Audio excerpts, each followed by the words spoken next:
Zdravím ťa, Vilo. Ahoj. Chcel by som sa ťa opýtať, aká by mala byť štandardná dĺžka rozcvičky pre deti? Tým, že rozcvička plní funkciu prípravy toho mladého športovca na tréning, na hlavnú časť, tak dĺžka má byť zameraná vzhľadom na počasie, či je teplo, či je zima. Čiže nedá sa to presne určiť, že má byť presne 20 minút. Nie. Ak je teplo, môže byť jasné, že trošku kratšia. A jej úlohou rozcvičky je pripraviť to teličko na hlavnú záťaž. To znamená, že má tam byť rozohriatie, nejaké ľahké dynamické stretchingové cvičenia. Môžu tam byť hravé cvičenia pre deti, aby sa trošku zabavili, aby z toho mali radosť. Ale taká štandardná dĺžka je 15-20 minút. A aká je dôležitosť takejto rozcvičky?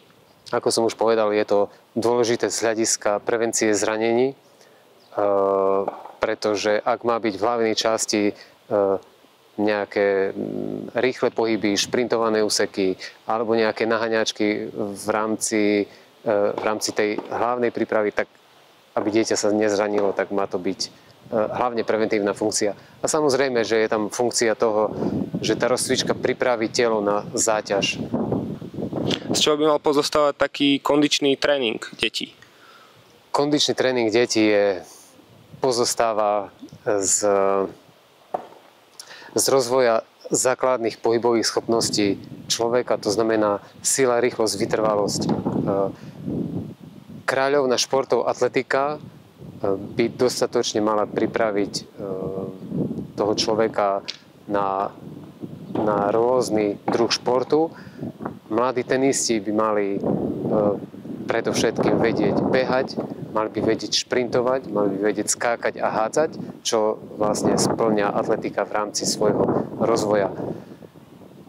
Všeobecný tréning má obsahovať prvky gymnastiky, rôzne prvky rôznych športov kolektívnych od basketbalu, futbalu, hokeja, hokejbalu, aby nádejný mladý tenista mal veľkú škálu schopností pohybovej kultúry, tak to nazvem. Ak má tú veľkú škálu pohybovej kultúry, tak môže ju preniesť v budúcnosti v staršom veku do toho jednostranného zaťaženia, ako je tenis. Aká by mala byť optimálna pravidelnosť takéhoto kondičného tréningu? Bolo by lepšie, aby to bolo až každý deň alebo obdeň?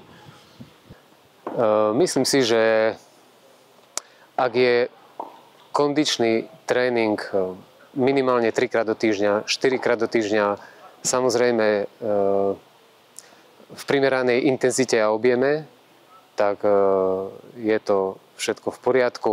Ak tam nie je jednostranné zaťaženie tenisové 5-krát do týždňa a 1-krát do týždňa ten kondičný tréning, tak myslím si, že tam je najväčšia chyba, ktorú robíme v práci s mladými deťmi.